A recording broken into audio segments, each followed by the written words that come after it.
Hi friends, ఈరోజు మనం వంకాయ కారం పెట్టిన కూర వండుకుందాం. ఓకేనా?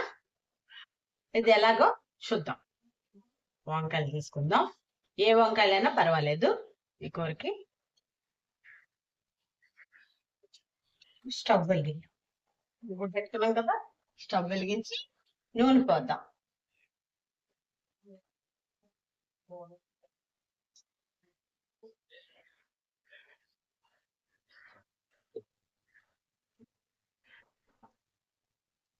నూనెలో శనగపప్పు, మినపప్పు, ఆవాలు, మిరపకాయలు వేసి బాగా వేయించుకోవాలి, ఊహించుకోవచ్చు కాదు.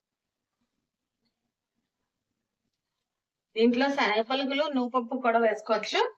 అల్లం పలుకులు వేసుకుంటే కమ్మదనం వస్తుంది అన్నమాట కూర. బాగా వేగిపోయా, ఇది తీసి పక్కన పెట్టుకుందాం. ఇదేమో మిక్సీ జార్లో వేస్తున్నాను నేను, ఆడుకోవచ్చు కదా అనుకుని. కొన్ని పప్పులు వేస్తాను, కొన్ని పప్పులు ఉంచేస్తాను అనమాట. మాకు కూర కింద పంట కింద తగలాలన్నమాట. దీనికోసం ఒక వంకాయని రెండు చెక్కలు చేసి రెండు మూడు నాలుగు ఐదు ఐదు ముక్కల కింద తరిగాను. ఇది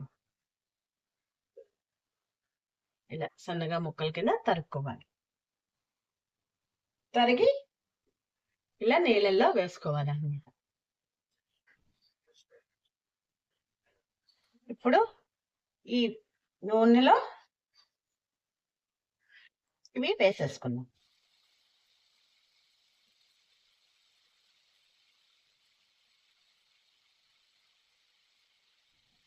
ఇది సిమ్లో పెట్టి బాగా వేయించుకోవాలి. కానీ దీనికి మూత కూడా పెట్టాలన్నమాట. మూత పెట్టి బాగా మగ్గనివ్వాలి. ఇంతట్లో మనం దీన్ని ఏం చేయాలో చూద్దాం. ఇది ఉల్లికారం కదా, అందుకని శనగపప్పు, మినపప్పు, ఆవాలు, మిరపకాయ వేయించుకుని పెట్టుకున్నాం కదా మిక్సీలో. దీనికి ఉల్లిపాయలు కూడా జోడించాలి. ఉల్లిపాయ తరిగేసి ఇంట్లో వేసి మిక్సీ చేసి పెట్టుకోండి.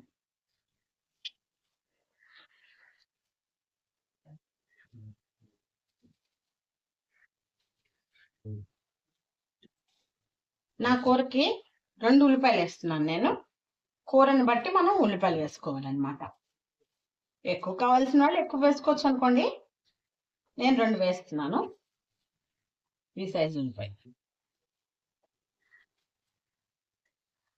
దీన్ని బాగా మిక్సీ చేసి పక్కన పెట్టుకోండి. అది వేగిన తర్వాత దీన్ని దాంట్లో కలపాలన్నమాట. కొంచెం వేగిన తర్వాత దీన్ని కూడా బాగా వేయించాలి.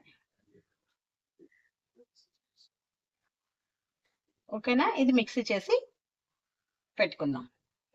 సరే, బాగా మెత్తగా గ్రైండ్ చేసి పెట్టుకున్నాను. దీన్ని ఒకసారి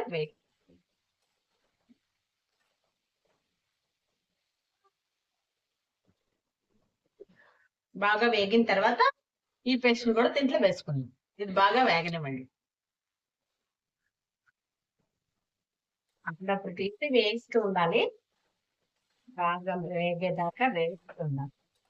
అదే మగ్గడం అంటారు కదా, అది మగ్గాలన్నమాట బాగా.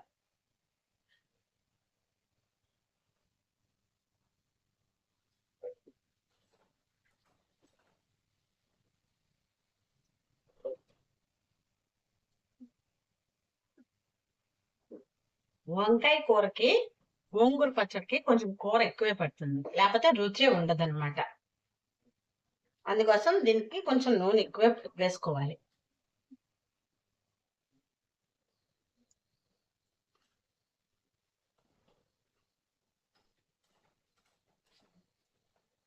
కొంచెం నూనె ఒకేసారి వేయను అనమాట. నూనె ఎక్కువైపోతుందేమో, మళ్ళీ తీసుకోలేము కదా. తక్కువైతే వేసుకుంటూ ఉండొచ్చు. అందుకోసం నేను కొంచెం నూనె వేస్తాను.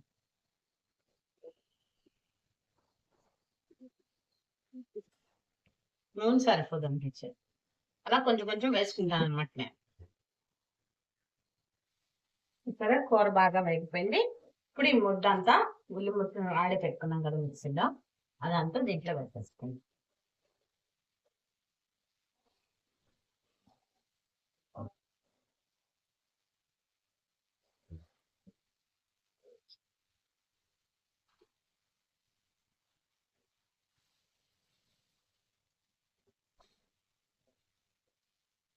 కొంచెం నీళ్లు కూడా గనికరించి వేసుకున్నాను.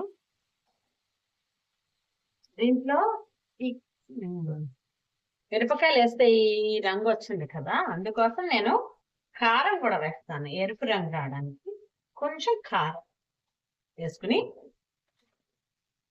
బాగా కలుపుతాను.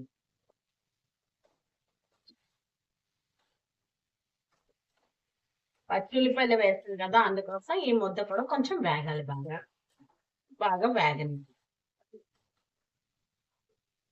తెలిసిపోతుంది ఆ రంగు వచ్చేటప్పటికి. వేరే నూనె అంతా విడిపోయి ఇలా అవుతుంది కదా, మళ్ళీ నూనె లేదు చూసారా, కొంచెం నూనె వేసుకోవచ్చు. మూత పెట్టక్కర్లేదు, ఇంకా అలా వేగనివ్వండి. బాగా వేగిపోయింది, అయిపోయింది కూర. కూర బాగా వేగిపోయిందండి. ఉల్లికారం పెట్టిన కూర అయిపోయినట్టే. అయిపోయినట్టే ఈ కూర. ఇలా నూనె వచ్చేసింది చూసారా, ఇలా అయిపోయింది. ఇప్పుడు దీన్ని వేడి వేడి అన్నంలో వడ్డించుకుని తినేయండి. ఓకేనా ఫ్రెండ్స్, ఇలా వండుకు చూడండి. ఈ వీడియో కనుక మీకు నచ్చినట్లయితే లైక్ చేయండి, షేర్ చేయండి, కామెంట్ చేయండి, సబ్స్క్రైబ్ చేసుకోవడం మాత్రం మర్చిపోకండి. Thank you for watching. Bye.